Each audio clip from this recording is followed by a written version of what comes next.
चलिए एक बार फिर से आप सभी का स्वागत है स्वदेश 24x7 न्यूज चैनल में और मैं हूं आपके साथ हाजिर शुभम सोनी। बुलेटिन में शुरुआत करेंगे खास खबरों के साथ।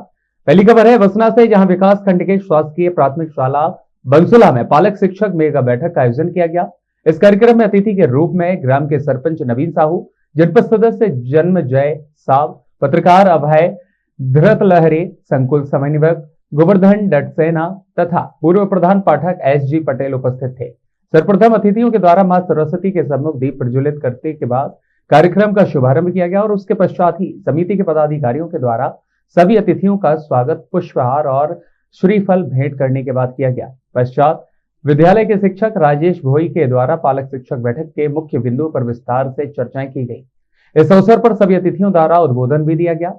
अभय धृत लहरे ने अपने उद्बोधन में कहा कि शिक्षा वो शेरनी का दूध है, जो पिएगा वो दहाड़ेगा। इसका मतलब है कि जो अच्छा पढ़ेगा वही आगे बढ़ेगा। कार्यक्रम का सफल संचालन प्रवीर कुमार बेहरा और आभार प्रदर्शन दिनेश डटसेना ने किया। कार्यक्रम को सफल बनाने में राजेश शाह, सुजाता प्रधान, मंदाकिनी प्रधान, अनीता साहू, सीता साहू, पुष्पांजलि बागरती तथा समिति से चंदन चौहान, भारत साव, चमेली सागर का विशेष योगदान देखने को मिला। इस कार्यक्रम में सैकड़ों की संख्या में पालकगण भी उपस्थित खासे नजर आए।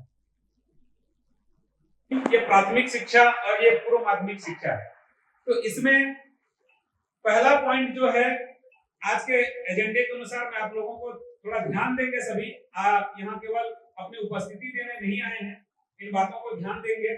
घर का वातावरण, पालक शिक्षक बैठक में पालकों को निम्नलिखित मुद्दों पर अनिवार्य रूप से चर्चा की जाएगी। बच्चों की पढ़ाई के लिए उचित वातावरण हेतु घर का एक कोना निश्चित स्थान तय करना।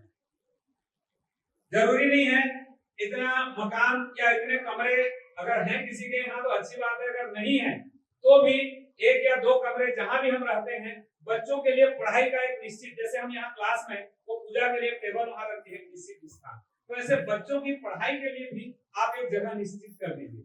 आप जितना भी छोटा से छोटा भी घर हो तो भगवान के लिए पूजा पाठ के लिए स्थान रखते हैं कि नहीं रखते?